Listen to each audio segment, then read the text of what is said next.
Okay, we're continuing on with the lifespan chapter of the Thus Come One Nam-myoho Renge-kyo. 27 important points. We're now going to go to point 2 on page 25. He says, the quotation from the sutra is, "You must listen carefully and hear of the Thus Come One's secret and his transcendental powers. The record of the orally transmitted teaching says this passage supports the concept of one who is eternally endowed with the three bodies." Okay, so this passage supports the concept of one who is eternally endowed with the three bodies. Now, he's already clarified that all of us are, right? So now he's going to go back into the preceding teachings and qualifying why this new declaration of truth is the truth. Various interpretations on these words have been transmitted by previous sages, worthies, whatever. All right, the previous teachings prior to me coming along in the latter day of the law. As for the transcendental powers that are referred to here that Shakyamuni presented or displayed, okay? As for the transcendental powers, he says, the actions that are carried out by us, out instant by instant, motion by motion, by us living beings, those are regarded as transcendental powers, okay? Don't worry about light beams shooting through your forehead before you can attain Buddhahood, or being able to extend your tongue up to the Brahma heavens, okay? That's not what it's saying. He's saying, basically, the fact that you're alive and that you're a bodhisattva of the earth, you know, expressing the truth in the latter day, those are your transcendental powers, okay? Thus, the voices of the wardens of hell punishing the offenders are all to be termed transcendental powers, because everything that occurs in life is actually a transcendental power because it's so unique. It's so limited in terms of environment it can survive in terms of the karma that is required for it to manifest. I'll start that paragraph again. As for the transcendental powers, the actions that are carried out instant by instant, motion by motion, by us living beings are regarded as transcendental powers. Thus, the voices of the wardens of hell punishing the offenders are all to be termed transcendental powers. Why does he use that as the next point of reference to qualify what he's saying? Why does he go to wardens of hell punishing the offenders? You know, like there's a hell somewhere that we're going to go to and that there will be a warden. No, what he's trying to qualify, those stories are in the previous sutras, okay? But what he's saying is that all of those elements of those previous sutras are all contained within Nam-myoho Renge-kyo. All of those entities were Buddhas, regardless of what world they were in. Okay, they're all eternally endowed with the three bodies. That's his whole point. So he's saying, as for the passage supports the concept of one who is eternally endowed with the three bodies. That means all of us, right? Various interpretations have already been transmitted. Now I'm going to give you mine. As for the transcendental powers, the actions of us as living beings, instant by instant, motion by motion, are to be regarded as transcendental powers. The voices of the wardens of hell punishing the offenders are all to be termed transcendental powers. These countless things in the 3,000 realms, from all the way from the top to the very bottom, that undergo the process of birth, abiding, change, and existence, are all in themselves embodiment of transcendental powers. What did he say there? These countless things in the 3,000 realms that undergo the process of birth, abiding, change, and extinction. What is that? Every single thing in the Dharma realm goes through that process. Everything. Planets, solar systems, people, animals, bugs, flowers, whatever. They all go through the process of birth, manifestation, coming forth from where? We call that non-substantiality, based on a karmic influence that precedes that. Abiding, which means hanging. We're staying alive. We're in the process of aging. change, which is this aging process nearing extinction, which isn't extinction. He's going to qualify that here. So the countless things in the 3,000 realms that undergo the process of birth, abiding, change, and extinction are all in themselves embodiments of transcendental powers, because life itself is a transcendental power, is the point that he's making. But in the view of Nichiren and his followers, the realization and understanding of the concept of attainment of Buddhahood in one's present form is what is meant by the thus come one's secret and his transcendental powers. For outside of the attainment of Buddhahood, there is no secret and no transcendental powers. So do you understand what he said there? But in the view of Nichiren and his followers, who all practice the practice that Nichiren has prescribed, and chant the Daimoku to the object of devotion that Nichiren has described, okay, the realization and understanding of the concept of the attainment of Buddhahood in one's present form. Okay, so what is that? That's the 6th stage. Let me read this again. Follow what he's saying here very methodically.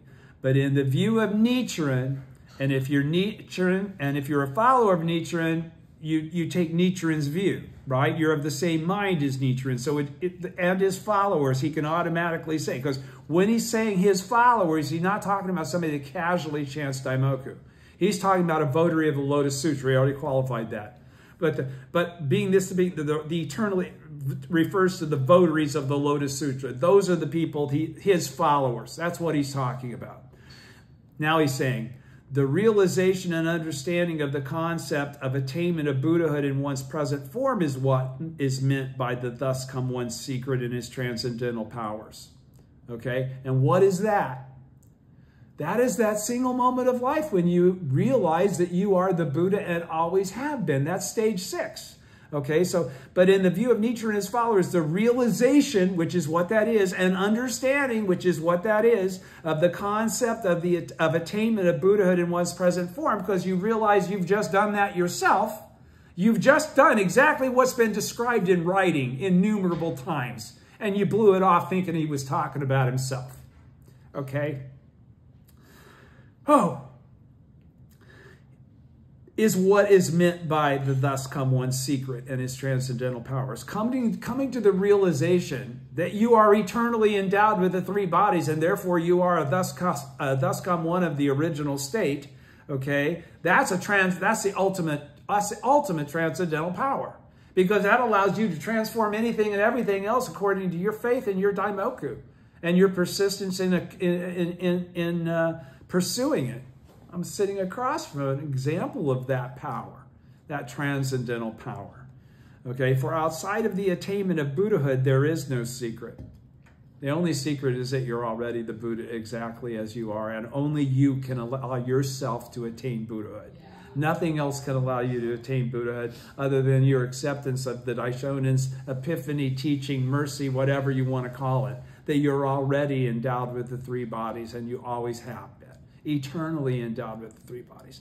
There is no secret and no transcendental power. So he says, in actuality, outside of you attaining Buddha in your present form and realizing Nam-myoho Renge-kyo as the essence of all things, there is no transcendental power. Okay, it's just birth, death, it's just the cycles of everybody's in that process of getting to that point, to that 6th stage.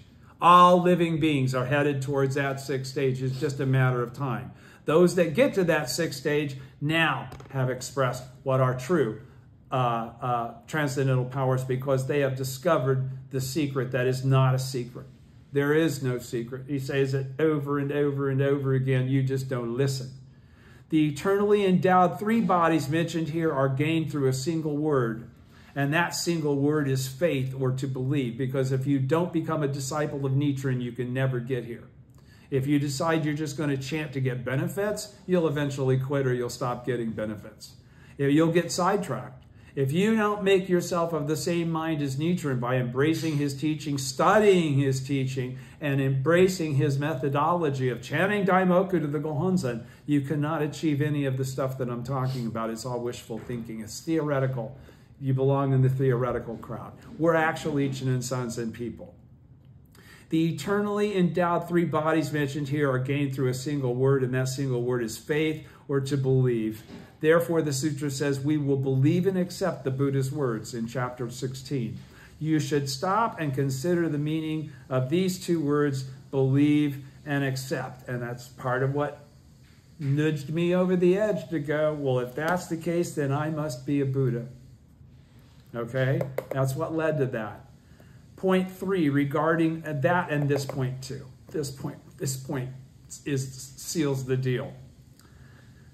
Point 3, regarding the words on the bottom of page 125, regarding the words, but good men, it has been immeasurable, boundless, hundreds, thousands, 10,000s, millions of nayutas of kalpas since I, in fact, attained Buddhahood. Now listen to the Daishonin and lay it on you. The record of the orally transmitted teaching says, Nichiren says at the top of page 126, I, in fact, is explaining that Shakyamuni, in fact, attained Buddhahood in the inconceivably remote past. He doesn't say Kuan. He says that he refers to it as it was. Inconceivably remote past. That's not beginningless time. All right? The meaning of this chapter, however, is that I represents the living beings of the Dharma realm, not just Shakyamuni. I here refers to each and every being in the 10 worlds, whether they're in hell or whether they're in the 9th realm or possibly, Buddhahood. Obviously, if they're in Buddhahood, I refers to them, not just Shakyamuni. In fact, establishes that I is a Buddha eternally endowed with the 3 bodies, and that this is what is being called a fact. Okay? That's very explicit. This is what is being called a fact, that I am a Buddha of the 3 bodies, eternally endowed with the 3 bodies. Attain refers both to what one attains and to the thing attained. Okay? Your inseparability with Nam-myoho Renge-kyo. Nam-myoho Renge-kyo isn't outside of you. It is you. Okay? Attain means to open or to reveal the true nature of your own life. Okay? The fact that you are a Buddha eternally endowed with the 3 bodies. That's what the attainment. It opens to reveal that fact. It is to reveal that the beings of the Dharma realm are Buddhas eternally endowed with the 3 bodies. Buddhahood means being enlightened to this, which is exactly what stage 6 qualified you had achieved as it related to your perception of the teaching. Okay? Buddhahood means being enlightened to the fact that I, in fact, refers to everyone, not Shakyamuni. Okay? That the living beings of this chapter, however, that I represents the living beings of the Dharma realm. I here refers to each and every being in the 10 worlds. When you accept that, whether you can understand it or not, when you accept that as the truth, you're fully capable of taking the next step. In fact, establishes that I is a Buddha eternally endowed with the 3 bodies. This is what is being called a fact. Attained refers to both the one who attains beforehand and the thing attained, Buddhahood. Attain means to open and reveal. That's what Buddhahood is. It is revealed that the beings of the Dharma realm are Buddhas eternally endowed with the 3 bodies. How? By expressing their Buddhahood in their present form. Okay? Buddhahood means being enlightened to this. That's the way you ride. You think about yourself as a Buddha. You think about everybody else as a Buddha. You respect them as a Buddha. Okay? You understand there are 9 realms other than enlightenment, but you try to stay in the right lane. Okay? In the word since, irai, on page 126, second paragraph, the element I already, or having passed, refers to the past, and the element rai, coming, I should say e, not I. Irai. And the word since, irai, e. No, AI is irai. It's okay. In the word irai, the element I, e, already or having passed, refers to the past. And the element rai, coming, refers to the future. And the present is included in these 2 elements of e and rai, irai.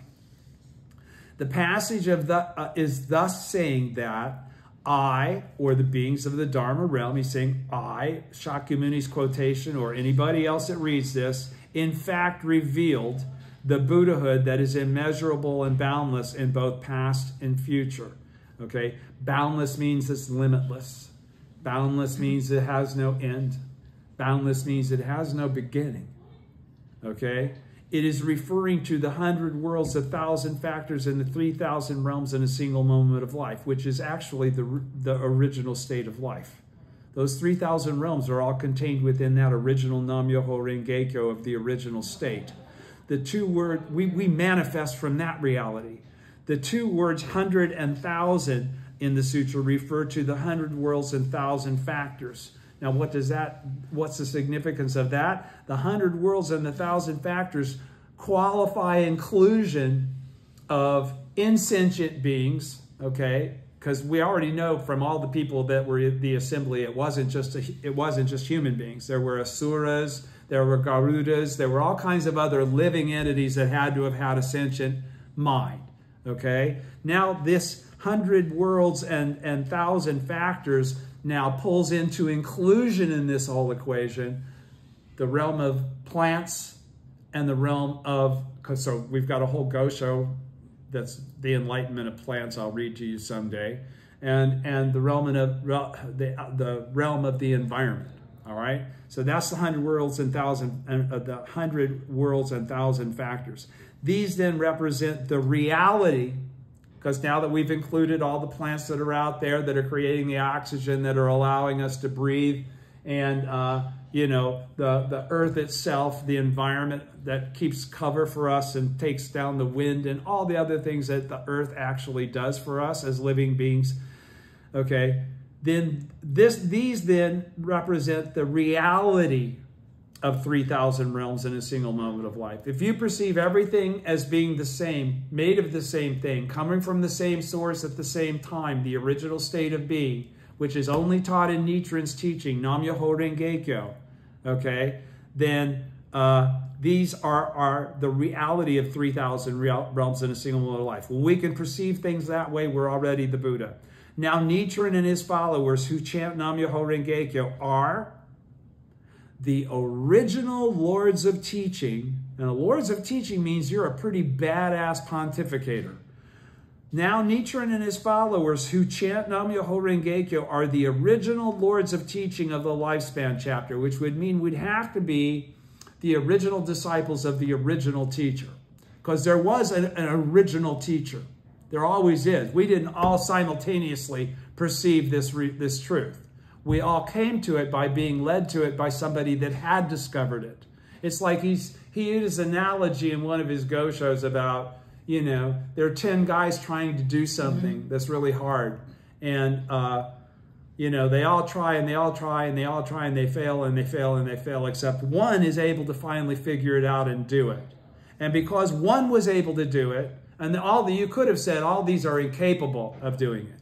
No, they just didn't know how to do it. Once the one was able to figure out how to do it, he was able to teach the rest of the 10, and they were all able to do it. Okay? So that's the same deal going on here.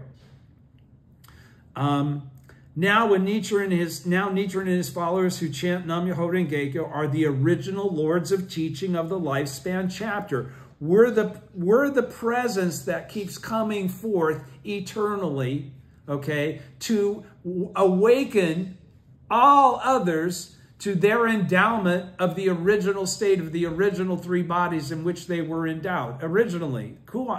There's no beginning to that endowment, all right? Generally speaking, the bodhisattvas of the theoretical teaching are not the sort of persons who are qualified to handle this chapter, generally speaking, for they employ an approach in which the theoretical teaching is on the surface and the essential teaching is in the background. The first 14 chapters, the Shakyamuni of the teachings from the guy that's attained to Buddhahood for the first time under the Bodhi tree, okay, versus the Lotus Sutra Shakyamuni, who in chapter 16 reveals the truth that he attained Buddhahood by practicing the Bodhisattva way, numberless major world system, dust particle kalpas ago. Now, Okay, for they employ an approach in which the theoretical teaching is on the surface and the essential teaching is in the background. When he's saying essential teaching, he's talking about Nam-myoho Renge-kyo. So now he's not talking about the theoretical teaching and essential teaching as being the teachings of the first 14 and second 14 chapters of the Lotus Sutra. He's now talking about the latter day of the law, Nam-myoho Renge-kyo, versus Shakyamuni's teachings that have preceded the point in which I'm making all this clear. Okay, so I hope you don't get confused there. Again, generally speaking, the bodhisattvas of the theoretical teaching are not the sort of persons who are qualified to handle this chapter. So generally speaking, the bodhisattvas of the Lotus Sutra itself, the provisional Lotus Sutra, now that we're in the latter day of the law, okay, it's lost all of its ability to create an empowerment, as it said in the Great Collection Sutra. This is all prophesied by Shakyamuni himself. All right, so generally speaking, these bodhisattvas of the theoretical teacher are not the sort of persons that are qualified to deal with Nam-myoho Renge-kyo. Okay, why? Because they employ an approach in which the theoretical teaching, the 28 chapters Lotus Sutra, is on the surface, and the essential teaching, the true nature of that entire sutra, is buried in the depths of the 16th chapter.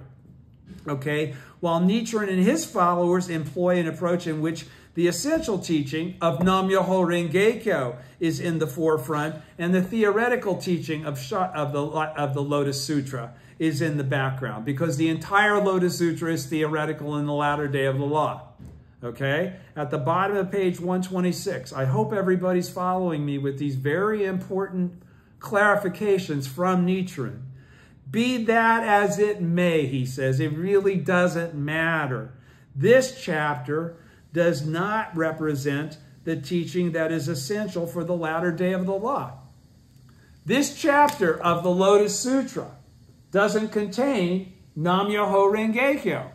It hasn't come forth until the 5th 500-year period. This is already a more than 2,000-year-old scripture. All right? Okay, be that as it may, he's saying qualifying, okay, so the bodhisattvas that preceded me, they're not really capable of doing what I'm doing right now. This is really only for me and my disciples. Be that as it may, this chapter does not represent the teaching that is essential for the latter day of the law. The reason is that this chapter embodies the Buddhism of the harvest. This is a Shakyamuni teaching. The Lotus Sutra is a Shakyamuni teaching. That's why we called the first half Shakyaman. And this is called, we're now into the Honman.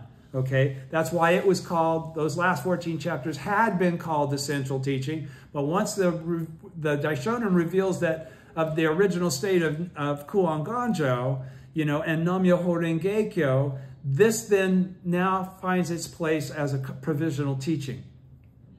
Be that as it may, this chapter does not represent the teaching that is essential for the latter day of the law. The reason that this chapter embodies the Buddhism of the harvest, not the Buddhism of the sowing, which is Nichiren's teaching. The reason is that this chapter embodies the Buddhism of the harvest, suitable for the time when the Buddha was in the world, but only the 5 characters of the Daimoku constitute the Buddhism of sowing that is suitable for the present time. Thus, the Buddhism of harvest is for the time when the Buddha was in the world, Shakyamuni, and the Buddhism of sowing is for the time after his passing. Now, hence, it is the Buddhism of sowing that is needed in the latter day of the law. He says it very clearly. That's the end of point 2. Continuing on point 3. Continuing on page 127. Don't forget, he's qualified all of us as being the original lords of teaching of the lifespan chapter. That's a heck of an endorsement to who you are and who you can be.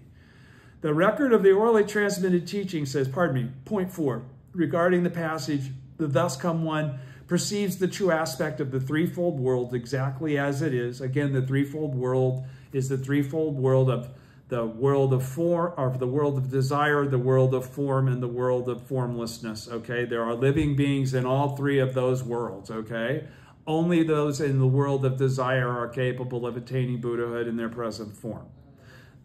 The inhabitants of the other 2 worlds, thinking that they are on their way to Buddhahood, unfortunately find out that they aren't. They come all the way down. They have to get into the world of desire to actually achieve their goal. Point 4, regarding the passage, the thus come one perceives the true aspect of the threefold world exactly as it is, because you understand the whole teaching, because you continue to study to the last moment of your life.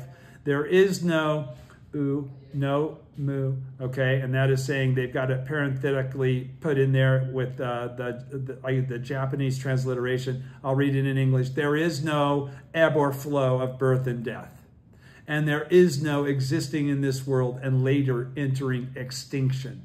Like I said, so there is no ebb or flow of birth and death, and there is no existing in this world and later entering extinction. There is no temporary existence.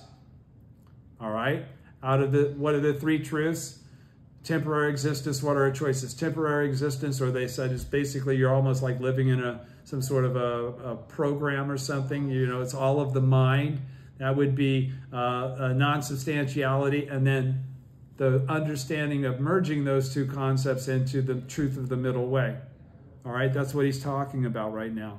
Okay, so the record of the orally transmitted teaching says the thus come one is the living beings of the threefold world. When we look at these living beings through the eyes of the lifespan chapter,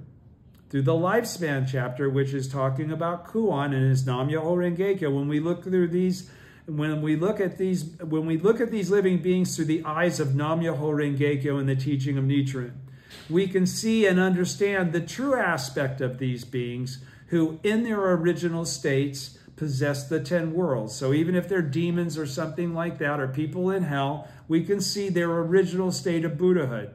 All right? The aspect or characteristics of the threefold world are the four phases of birth, aging, sickness, and death. Everything goes through that process, right? But if we look at birth and death in terms of their true nature, then there is no birth or death. And if there is no birth or death, because we're eternally endowed with the three bodies, and when we go into non-substantiality, we come back out again in another transmigration, right? So there is no real birth or death. And he's saying, okay.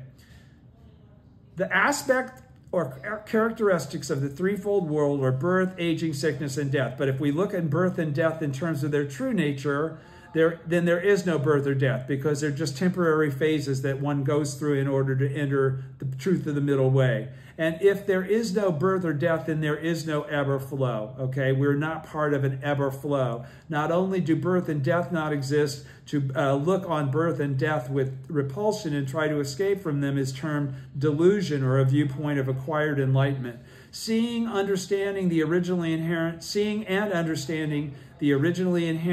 nature of birth and death is termed awakening or original enlightenment. Seeing and understanding, having achieved the sixth stage of faith, or sixth stage of practice, the originally inherent nature of birth and death, which is what happens when you become a Buddha, when you attain Buddhahood in your present form, is termed awakening or original enlightenment. You awaken the thus come one that you've always been, your original Nam-myoho Renge-kyo. Now when Nichiren and his followers chant Nam-myoho Renge-kyo, they realize the originally inherent nature of birth and death, that they're not going to die when they pass, and the originally inherent nature of ebb and flow, that these are just ways of conveying a truth. May we say that we may also say that non-existence, non-substantiality, mu, and existence, u, birth and death, ebbing and flowing, existing in this world, and entering extinction, every one of them actions every one of them actions of the eternally abiding inherent nature. Okay, I know I've got a little bit to read here. I'm a little over. We may also say that non-existence and existence, birth and death, ebbing and flowing, existing in this world, entering extinction, every one of them actions of the eternally abiding inherent nature, our original state. Non-existence indicates that the actions of Myoho Renge-kyo are none other than the Dharma realm. Existence indicates that hell, just as it is the total entity of the wonderful law, originally endowed with the 10 worlds. It's lacking in none of the aspects necessary for a Buddhahood. Birth indicates the wonderful law appearing as birth in accordance with changing circumstances, and death is seen through the lifespan chapter, in which the Dharma realm is at the same time the true aspect of reality.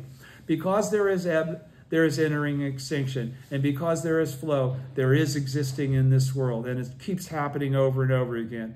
Thus, in terms of the three truths, non-existence, non-substantiality, death,